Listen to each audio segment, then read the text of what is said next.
Hello and welcome back to Study Abroad and School Experience. This is episode 3 in a series that deals with HBCUs during the remainder of Black History Month. So in today's episode, I'm going to be discussing Fort Valley State University in Georgia. It is one of the few HBCU institutions that was founded by former enslaved persons. Okay, so this slide is just some history. A brief history, actually, of Fort Valley State University. So on November 6, 1895, a group of 15 men, mostly black and former enslaved persons, and 3 white men petitioned the Superior Court of Houston County, Georgia, to legalize the creation of a school to promote the cause of mental and manual education in the state of Georgia. Following the petition, the Fort Valley High and Industrial School was created. So they basically wanted to create a school for African Americans.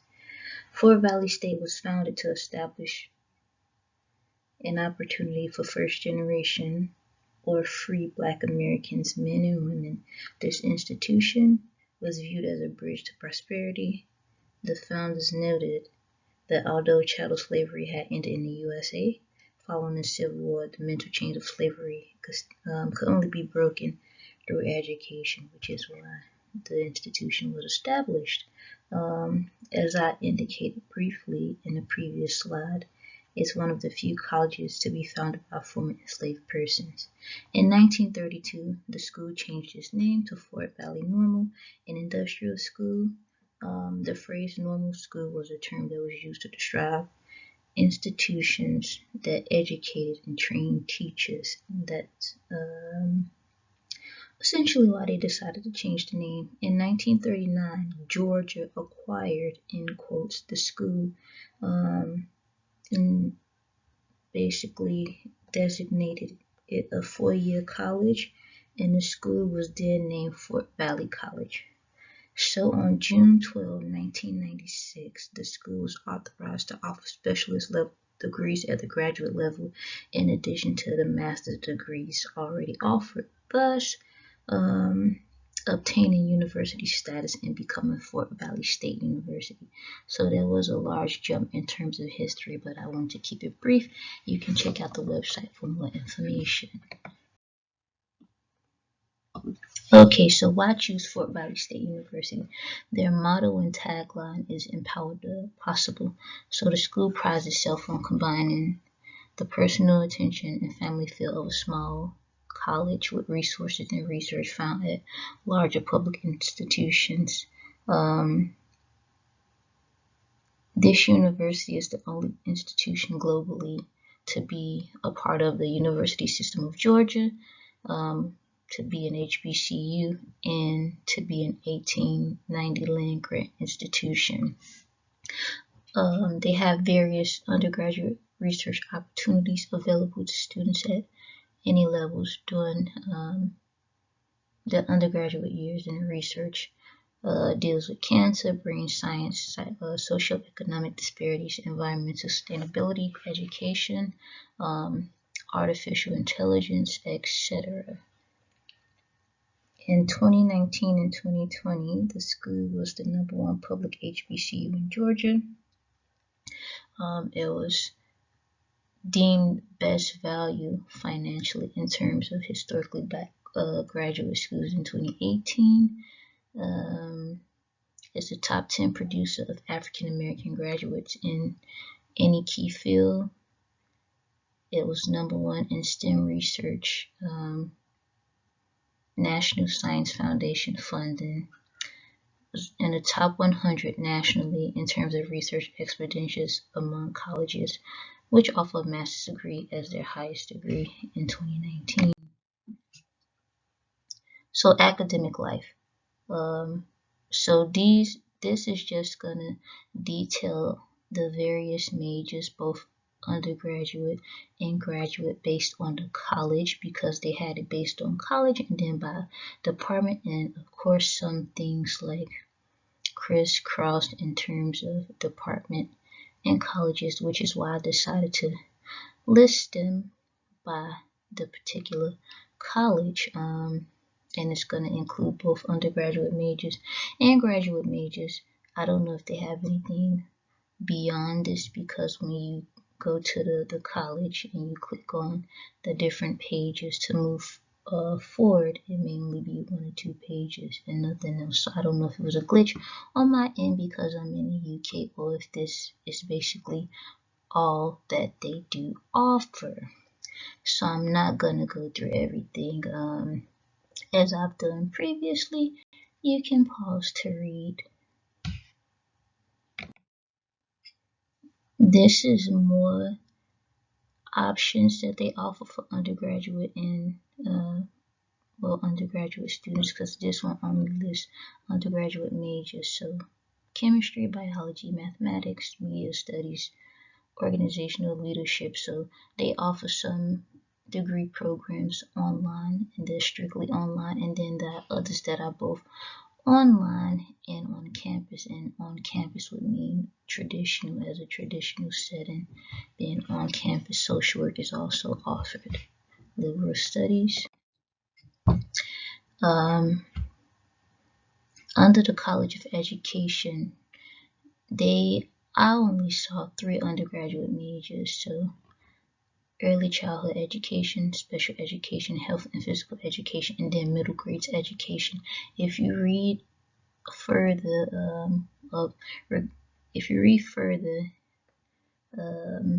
in terms of the history of the institution, you'll be able to understand the middle grades thing, because if I'm not mistaken, middle grades was a part of it, because I read the history part, but then I skimmed through certain things because I wanted to make that section very brief, because these videos have been done to give you all a brief introduction. You will have to do your own additional research, of course, and be more thorough if you're interested in applying to each institution. So they offer school counselor education. That will be a Master of Science in Education, a middle grades education, etc. So middle grades would be middle school essentially. And then the image that you see is directly from the school's website, and it was on the undergraduate majors page. Okay, online degrees. So on the previous slides, there is some information regarding online degree programs, but this one, it wasn't aligned with a particular school. It was on its own, and it's the Rehabilitation Counseling Masters of Science degree. The program is strictly online, and then the possible careers that they had listed in reference to this degree would be rehabilitation counseling, social services, and counseling. So this isn't the only graduate online degree. This is just a degree that is a standalone degree. Like, it didn't fall into any of the schools. They had it separate on its own, which is why it's on a separate slide. Okay, so now that I've given you a very brief overview, are you considering applying to this institution? So the young lady at the top, she is a Fort Valley State University student. She decided to apply. So are you going to be like her or not? Now the academic requirements listed here are for high school students. So if you're a senior pursuing a college education, that's why it says high school student / future freshman admissions. That's how it's categorized on the school's website. So of course you have to complete the application for admissions. It's free. You don't have to pay a fee. You have to submit your transcripts. Testing is required for this institution. So they have 2 codes. You can submit the test directly from the testing website if it's a web-based test or internet-based test. directly to the school after your scores are calculated, and the two codes are for SAT it's 5220, and then for the ACT it's 0814. And again, both tests are offered in some regions, and then in other regions only one test is offered, so it just depends. You need at minimum of 480 in evidence-based reading and writing for the SAT, and a 440 minimum for ACT scores, a 17 in English or reading, and a 17 in math, which is those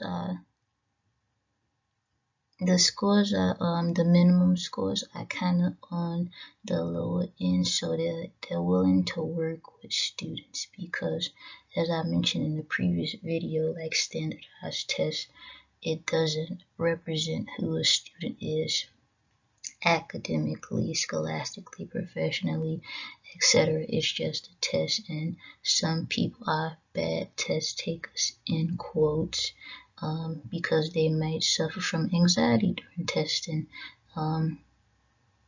or they might be having a bad day. It just depends. And then some students are stronger in certain subjects than others. That just has to do with like funding for public schools, access to tutoring, resources, etc. So they like although the scores are like on the minimum score anyway, is like on they're willing to work with you, but it can't be any lower than the scores outlined here. So the application deadline for the fall semester is June 15th, for the spring semester is November 1st, and for the summer semester is April 15th. If you're a transfer student, two things. So it says if you have at least 30 transferable semester or 45 transferable quality hours, and you have a cumulative GPA of a 2.0 minimum, and you're eligible to return to your current school, you can complete the online program or print it, and then of course submit it to the institution, and you have to send them all of your transcripts. If you have less than 30 transferable semester or 45 transferable quarter hours, an overall GPA of a 2.0 minimum on a 4.0 scale, you can go back to your current institution. You can complete an online application or print it and return it to the school. But for this one, your former high school has to mail your final transcript, or if you took the high school equivalency exam, it says GED scores, you have to submit that information. Every college that you attended after taking your GED or graduating from high school, you have to submit those transcripts to Fort Valley State University. You'll also need to send them your SAT or ACT scores, so you have to take it. Okay. Graduate academic requirements. These are general because these requirements vary by discipline, and I'm trying to reduce the time of these PowerPoints, although I like to be thorough, but I couldn't do it today. So you have to pay the application fee of $20. That's the fee for domestic applicants, so those within the United States, and then the application fee for international applicants is $75. You have to submit your resume, submit a statement of purpose, 3 letters of recommendation, official transcripts, and submit a certificate of immunization. So the application deadlines for graduate applicants, this is still general information. So if you plan to start in fall, for applicants within the states, you have to submit your application by July 15th. If you're an international applicant, you have to submit your application and all supporting documentation by May 1st. If you would like to start in the spring, you have to, as a domestic applicant, so within the states, you have to submit your documentation by July 15th, and then international applicants have to submit the application by October 1st, and then for the summer semester, domestic applicants have to submit the application and supporting materials by April 15th, and then for international applicants, you have to submit the application and all supporting documentation by March 1st. So now I have to check the date for the spring and summer for domestic applicants because I have July 15th twice, and I'm pretty sure there were different dates prior to that. So although I'm saying July 15th now, when you all see this, it should be corrected if it needs to be.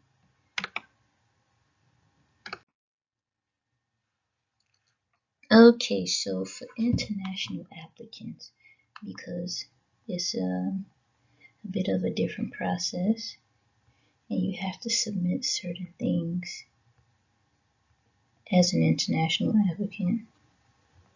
So, of course, you have to do the application and pay the fee as mentioned in the previous slide. You have to submit your transcripts to Fort Valley State University from secondary and post-secondary institutions. You have to send copies of all diplomas, degrees, examination certificates, leaving certificates. They give you all the option of contacting one of two professional evaluation services if you graduated from a non-U.S. accredited high school or college.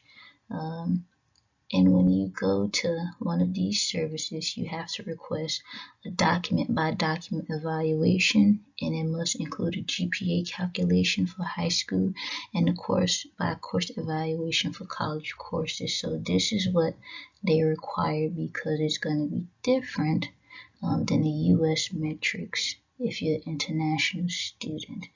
So the evaluation purpose is to basically make sure things align with at least the minimum requirements that they have for this institution.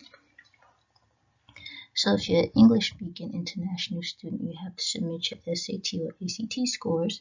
The SAT at minimum can be a 520 in English, reading and writing, and then a 520 minimum in math. And then the SAT minimum has to be a 20 in reading or English and a 20 minimum in math. For non-native English speakers, you have to submit the score from the test of English as a foreign language. So the TOEFL thing, the TOEFL,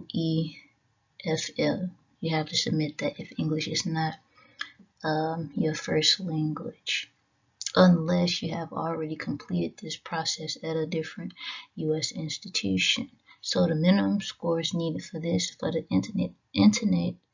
internet-based exam, is a 72, and then they have computer-based exam, a 2 of 3.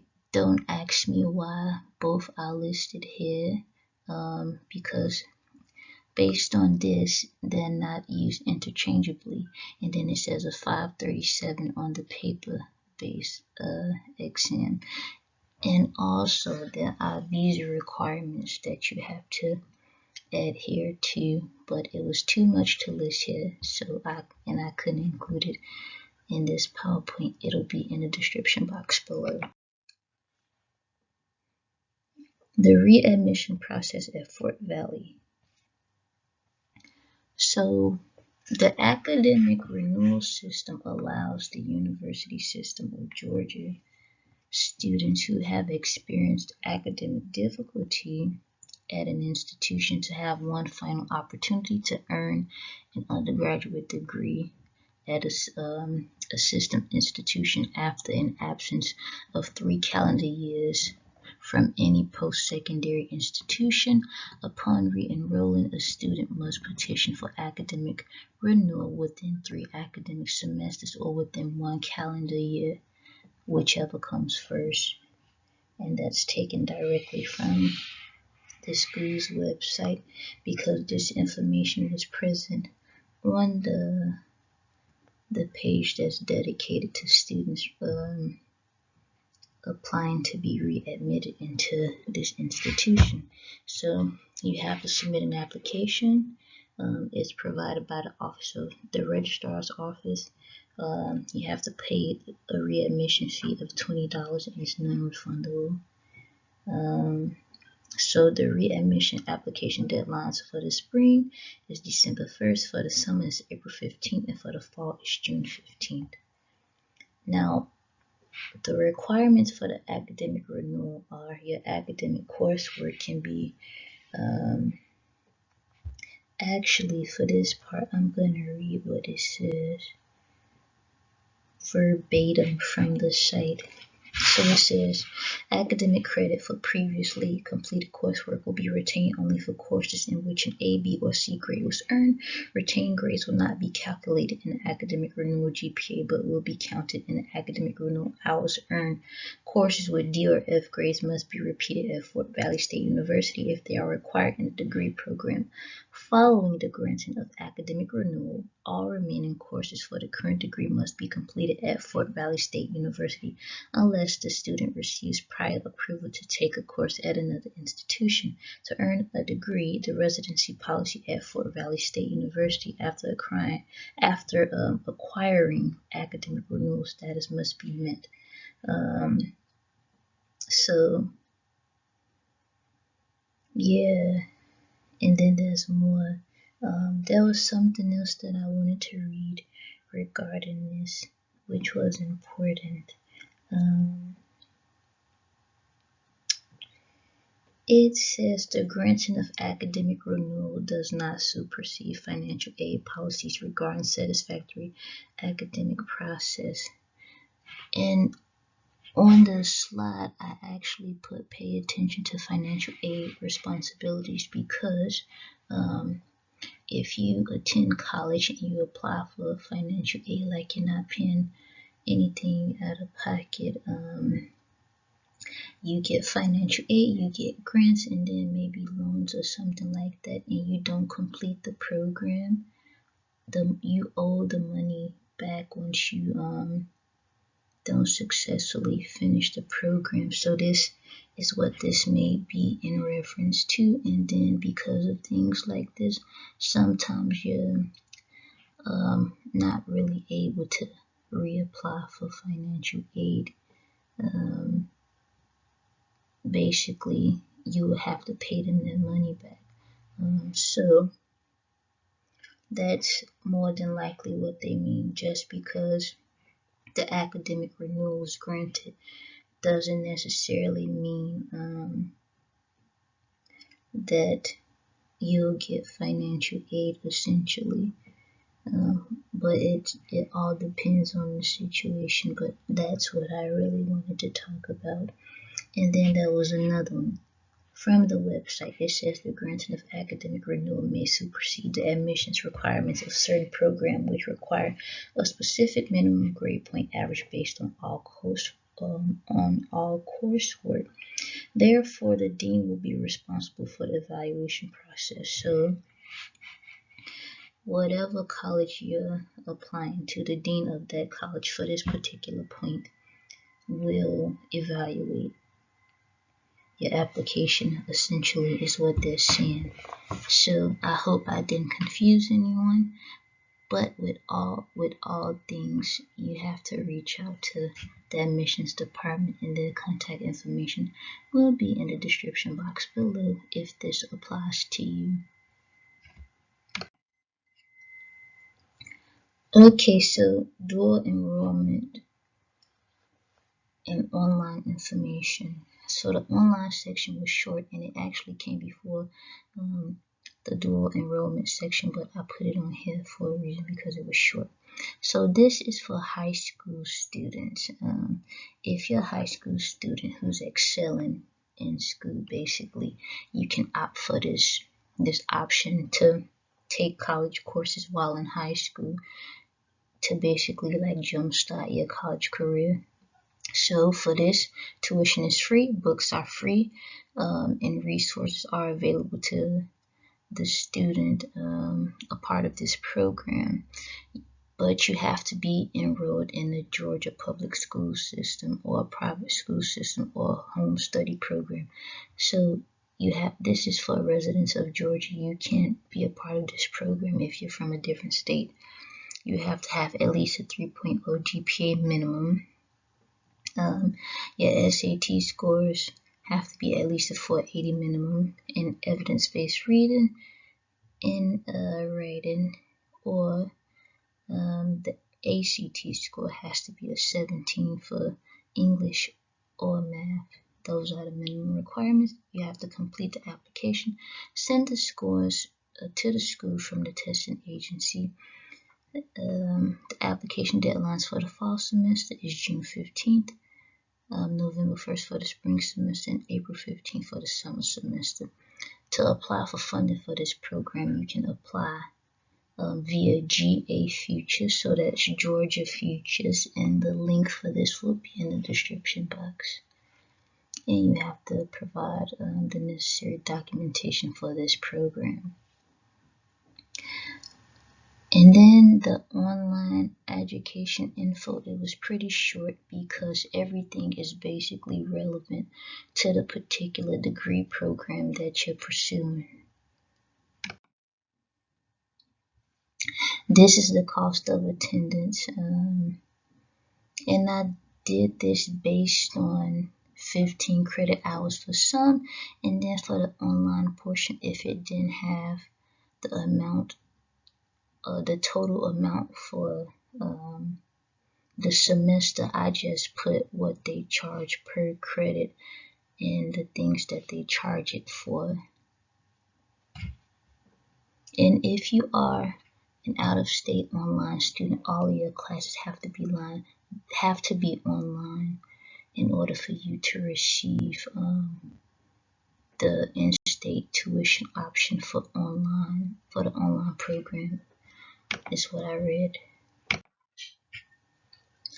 Okay, so in terms of financial aid, tuition assistance, scholarships, hashtag show me the money, because make them pay for you. Don't take out any loans if you don't have to. Get all the money you can get. So of course you have to complete the FAFSA application. It's a free application for federal student aid at FAFSA.gov.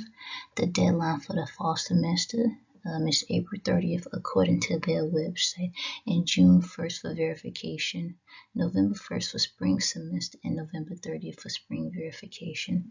The school code is here, grants. When I clicked on the link, it took me to the studentaid.gov page, so I didn't include it because it's like federal, Pell Grant, etc. Then federal work study. And for scholarships, they didn't have a lot because they had a section that was dedicated to scholarships provided or offered by the school, and then there were external scholarships. And most of this information was outdated. It was from 2020. So I wouldn't be able to tell you if they do this every year. I would just say follow up with the financial aid department. So they had the Wells Fargo Student Impact Scholarship, but I didn't see any information for that. Then there was the Archie Munkle Jr. Memorial Scholarship. Is awarded to a high school senior preparing to graduate or a Fort Valley State University student in good academic standing. You need a minimum of a 3.0 or on a 4.0 scale. You have to submit a 1,500-word essay outlining the impact or how you plan to make an impact within your community and in the world. The award amount, it varies. And then there's also the Family First Scholarship. It's used to help incoming and current students. And then there was the MetLife Foundation Scholarship Fund, and that's a part of the United Negro College Fund, and it's available to juniors. But like I said, most of the links that I clicked on had 2020 on there, so I don't know, the pandemic kind of changed a lot of things. So this was considered internal stuff. So you would have to follow up with the financial aid department to see how to proceed, essentially. Housing information. So these are the different information. These are the different housing options based on if you're a freshman, sophomore, junior, or senior, and then the meal plans that they offer. So I'll explain the meal plans because I'm not going to explain the housing. The cost is the semester amount. So when it says Wildcat whatever plus an amount, the Wildcat Silver plus 150, it was 19 weekly meals and then $150 in Wildcat cash, and that came up to 1,998. So for each option, that's essentially how it was. And then the block 75, block 50, block 25, those are for commuter students. So I suppose these people, they have to commute to the institution for maybe clinicals or exams or something like that, and they may stay for a few weeks at a time, so they get a smaller meal plan. And then the meal plan that's 1,389 is only available to juniors and seniors because they live in what's called Wildcat 1 to 2, and these are apartments essentially. So if you have an apartment with a functional stove, you don't really need a meal plan. You can cook your own food. And then campus life. So this image, you've seen it earlier, but it was different. This depicts campus life. It's directly from the school site. I put some information regarding campus resources. The career page didn't work when I clicked on it. I got an error message, so it could be the network here because I'm abroad, or the page may be down. And then they have various clubs and organizations, fraternities, sororities, criminal justice clubs. It's a lot, and it continues on. And that's basically it regarding Fort Valley State University. It was a bit quicker than the other ones, but I didn't want it to be so long as before because I actually did 2 of these today because the first one I uploaded today, it was supposed to get uploaded yesterday, but the sound wasn't working. So it's a lot to do back to back. But anyway, the image that you see on the screen is this individual, in theory, is what we're going to say at least. He decided to become a Wildcat. He applied to Fort Valley State University. He graduated. He's smiling. He's ecstatic. He's excited because what this university delivered, okay? That's it. That's the best way to explain why I used this picture and what I used it to symbolize in this image. Everything presented is going to be linked in the description box below. It's always used for educational and informational purposes. And consider applying to the university. Do your own research. And as always, be well. No, be well.